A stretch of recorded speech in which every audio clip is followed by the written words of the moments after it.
Good morning students, मैं smile से प्रभा एक बार फिर आपके साथ उपस्थित हूँ। बच्चों, पिछली वीडियो में हमने पावर पॉइंट प्रेजेंटेशन में स्लाइड बनाना सीखा था और उसके ऊपर हमने एडिटिंग करना सीख रहे थे और हमने होम मेन्यू के कुछ ऑप्शंस को डिस्कस किया था। आज हम होम मेन्यू के कुछ और जो ऑप्शंस बचे हैं उनके बारे में बातचीत करेंगे, उन्हें समझेंगे। पर उससे पहले एक चीज़ जो मैं आपको बताना चाहती हूँ वो ये कि जो भी हम पावर पॉइंट में जो फाइल बनती है उसे हम बोलते हैं प्रेजेंटेशन। यानी कि जो पावर पॉइंट की फाइल होती है वो प्रेजेंटेशन कहलाती है। और जो एक प्रेजेंटेशन होता है वो एक स्लाइड से भी बना हो सकता है और एक से अधिक स्लाइड से भी बना हो सकता है।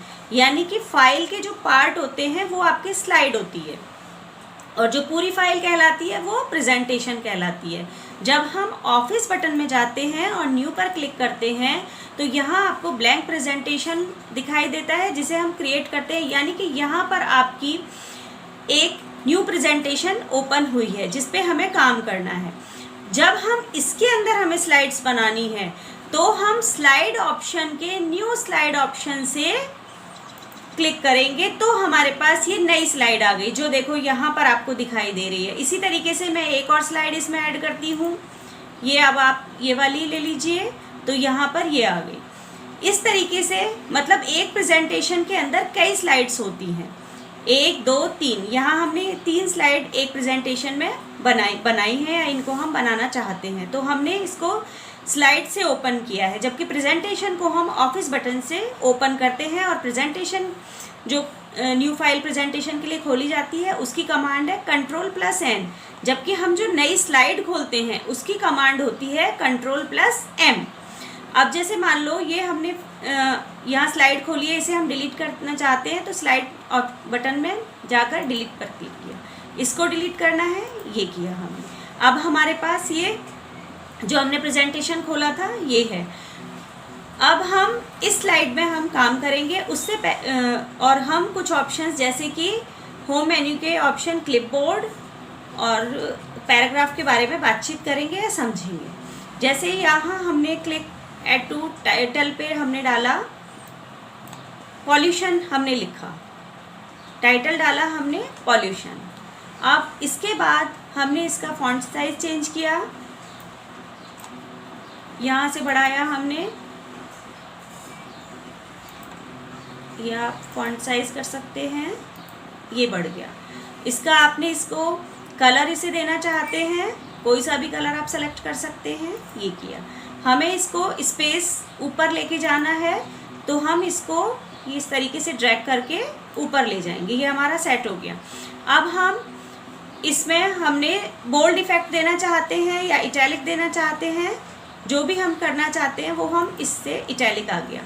ये यहाँ पर है स्पेसिंग का, कैरेक्टर स्पेसिंग, ये हमने यहाँ थोड़ा लूज कर दिया, ये इस तरीके से। ये यहाँ पर जो आपको करना है ये है चेंज केस, ये इस पे आपने इसको किया सेंटेंस केस। तो सेंटेंस का जो शुरुआत का जो फर्स्ट लेटर होता है वो कैपिटल होता है, यहाँ पर ये पी अपने आप कैपिटल हो गया। इतना हमने कल सीखा था। अब आज हम यहाँ क्लिपबोर्ड को बात करेंगे, क्लिपबोर्ड के बारे में। ये यहाँ पर आपको कैंची दिखाई दे रही है, कट का ऑप्शन है, यानी कि हमें कट करने के लिए इसको हमने सिलेक्ट किया। अब हमने कट ऑप्शन को यहाँ से ये कट गया। अब देखिए इसमें दूसरा ऑप्शन है पेस्ट का, यानी कि इसको कहीं चिपकाना। अब मैंने यहाँ पर इसको क्लिक टू ऐड सबटाइटल के बॉक्स में इसको क्लिक कर दिया यहाँ पर, यानी कि हमने वहाँ से जो काटा है वो यहाँ हम पेस्ट करेंगे। तो इसके लिए हम Ctrl+V कमांड या राइट क्लिक करके ये पेस्ट ऑप्शन। अब यहाँ आपको एक छोटा सा आइकन दिखाई देगा जिसे हम पेस्ट ऑप्शन बोलते हैं, इस पर आप करेंगे तो इसमें आएगा कीप सोर्स फॉर्मेटिंग, यानी कि आपने जहाँ से इसको लिया था, जो इसका सोर्स था उसके जैसा रखना चाहते हैं तो आप इस पर करेंगे। ये देखिए आपने जैसा आपने इसको कट किया था वैसा ही पेस्ट यहाँ हुआ है। तो ये हुआ हमारा पेस्ट आइकन। अब ये इसमें एक ऑप्शन है आपका कॉपी, यानी कि ये हमने इसको सेलेक्ट करेंगे, ये सेलेक्ट किया। यहाँ पर एक है कॉपी आइकन, यानी कि इसके जैसा ही दूसरा बनाना। हमने अब कॉपी पे किया। अब इसकी कॉपी यानी कि हम यहाँ भी रखना चाहते हैं और ऊपर भी हम इसको देना चाहते हैं, तो इसको हमने यहाँ क्लिक किया और राइट क्लिक करके यहाँ पेस्ट किया, तो ये आ गया इसकी, यहाँ हमने इसकी कॉपी कर दी। तो यानी आपको तीनों ऑप्शन पता लग गए, कट, कॉपी एंड पेस्ट। अब हम बात करते हैं आगे पैराग्राफ की।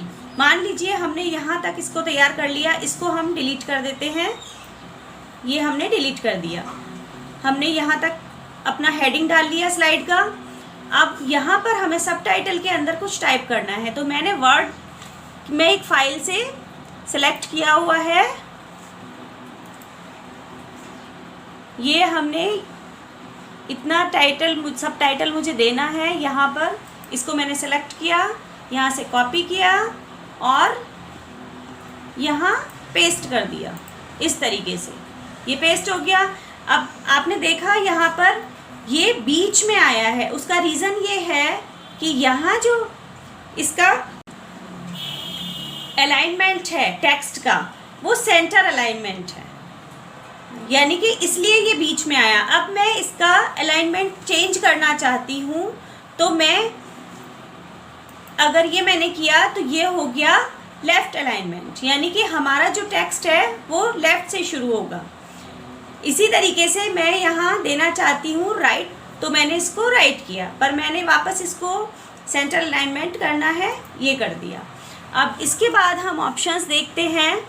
ये है हमारे पास बुलेट्स का ऑप्शन, यानी कि हमें अगर इसके बाद भी कुछ सबटाइटल में डालना है तो हमारे पास बुलेट्स आएंगे। जैसे कि मैंने इसको किया, ये बुलेट, ये मैंने सेलेक्ट किया तो आपका यहाँ आ गया।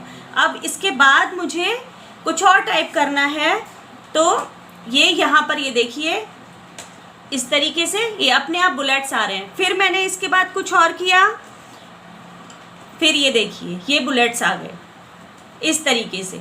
तो ये है हमारा बुलेट आइकन। इसके बाद जो साथ में है इसको मैं डिलीट कर देती हूँ। इसके साथ जो हमारा है ऑप्शन ये है नंबरिंग का, यानी कि आपको जो भी कुछ आप टाइप करना चाहते हैं उसको नंबरिंग देना है। तो आपने ये किया, यहाँ पर आपने 1 2 3 किया इस तरीके से, ये 1 आ गया। अब इसके बाद अगर मुझे और सबटाइटल 2 देना है तो वहाँ पर अपने आप 2 आ जाएगा, ये देखिए। अब फिर आप कीजिए तीसरा, ये देखिए इस तरीके से आप नंबरिंग दे सकते हैं। और आप इन नंबरिंग के अंदर कस्टम भी कर सकते हैं, यानी बुलेट से नंबर को आप कलर भी दे सकते हैं। जैसे यहाँ पर ब्लैक कलर है, अभी मान लो मैं यहाँ रेड कलर कर देती हूँ। अब ये देखिए, अब इसके बाद अगर मैं कुछ भी करती हूँ टाइप तो वो अपने आप रेड कलर में आ जाएगा। तो इसका मतलब हम बुलेट्स एंड नंबर भी दे सकते हैं, उनको कलर भी दे सकते हैं, अपने हिसाब से जो आपको कलर लगाना है वो आप लगा सकते हैं। अब मैंने इनको यहाँ डिलीट किया। अब यहाँ पर ये जो ऑप्शन है ये है इंक्रीज लिस्ट लेवल, यानी कि इसका मतलब है कि इस आइकन को दबाने के बाद इंक्रीज इंडेंट को क्लिक करेंगे। जैसे ये हमने दबाया यहाँ पर, अब इसको क्लिक करने के बाद इससे किसी भी हेडिंग में सब हेडिंग बन जाएगी। ये देखिए हमने इसको दबाया, ये फिर सब हेडिंग बन गई, ये फिर सब हेडिंग बन गई। यानी कि हेडिंग के अंदर सब हेडिंग बनाने के लिए हमको इंक्रीज इंडेंट पर क्लिक करना पड़ेगा और इस आइकन का यूज़ करना पड़ेगा। अब हम वापस इसको मेन हेडिंग में जाना चाहते हैं, इसको मतलब सब हेडिंग से इसको मेन हेडिंग पर लेके जाना चाहेंगे, तो हम डिक्रीज लिस्ट लेवल पे जाएंगे। डिक्रीज लिस्ट लेवल को क्लिक किया तो अब आप देखेंगे ये वापस मेन हेडिंग बनती जा रही है इस सबटाइटल की, इस तरीके से। इसका यूज़ ये है। यहाँ पर ये जो ऑप्शन है ये है लाइन स्पेसिंग, यानी कि आपने जो भी आपने टेक्स्ट डाला है उसके अंदर आपको लाइन में कितनी स्पेस रखना है। इसको क्लिक किया, यहाँ पर ये 1 है, अभी आप फिर इसको बढ़ा सकते हैं, 2 कर दिया तो देखिए ये लाइन स्पेसिंग हो गई। वापस हम इसको 1 कर देंगे। इस तरीके से ये लाइन स्पेसिंग के लिए है। यहाँ ये जो आइकन है ये है टेक्स्ट डायरेक्शन का आइकन। यहाँ पर क्लिक करेंगे तो आप देखेंगे ये हमने अभी हॉरिजॉन्टल किया हुआ है, यानी कि ये इस तरीके से इसका डायरेक्शन आएगा। इस टेक्स्ट डायरेक्शन कमांड जो है ये टेक्स्ट का डायरेक्शन चेंज करने के लिए काम में आती है। जैसे कि यहाँ अभी हॉरिजॉन्टल है तो ये इस तरीके से आया, यहाँ हमने रोटेट ऑल टेक्स्ट 90 डिग्री, तो देखो आप इस तरीके से देखेंगे ये रोटेट हो गया टेक्स्ट। अब यहाँ अभी इसमें एक और ऑप्शन है रोटेट ऑल टेक्स्ट 270 डिग्री, तो ये यहाँ पर इस तरीके से घूम गया, 270 डिग्री पर घूम गया। यहाँ ये है स्टेक्ड, यानी कि यहाँ आपको स्टेक्ड के रूप में ये दिखाई देगा। यहाँ हमने इसको वापस टॉप में करेंगे, ये हॉरिजॉन्टल, ये हमने हॉरिजॉन्टल इसको कर दिया। इसके नीचे जो आइकन है वो है हमारा अलाइन टेक्स्ट। ये जो आइकन है इस कमांड का प्रयोग टेक्स्ट का अलाइनमेंट सेट करने के लिए किया जाता है कि किस प्रकार से टाइप किया जाने वाला टेक्स्ट अपने आप को बॉक्स में सेट करता है, जैसे कि टॉप, मिडिल, बॉटम। यहाँ पर ये देखो ये टॉप है, अभी इसको हम वापस करते हैं, ये बीच में, यानी कि जो हमने यहाँ सबटाइटल टाइप किया है, ये जो सबटाइटल है ये अपने आप को किस तरीके से इस स्पेस में सेट कर रहा है। यहाँ अब हमने बॉटम किया तो ये अपने आप को नीचे से इसने सेट किया है।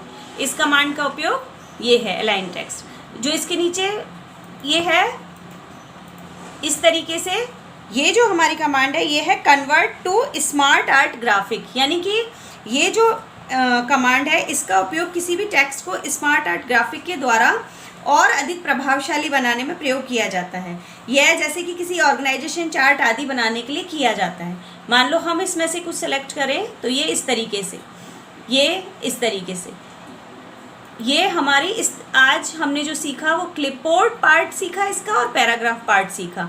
अब हम इस फाइल को सेव करेंगे, तो सेव करने के लिए हम कहाँ जाएंगे, ये हम गए ऑफिस बटन में, हमने इसको किया सेव पर क्लिक।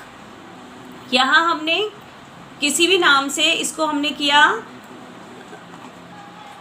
हमने इसको नाम दिया पॉल्यूशन। ये फाइल हमारी पॉल्यूशन के नाम से सेव हो गई इस तरीके से। अब ये हो गई हमारी फाइल सेव। तो बच्चों आज हमने होम मेन्यू में क्लिपबोर्ड और पैराग्राफ के बारे में बातचीत की। आगे की वीडियो में हम इसके ड्राइंग और एडिटिंग पार्ट के बारे में सीखेंगे। तब तक आप इन कमांड्स को देखें, समझें और प्रैक्टिस करें। Thank you.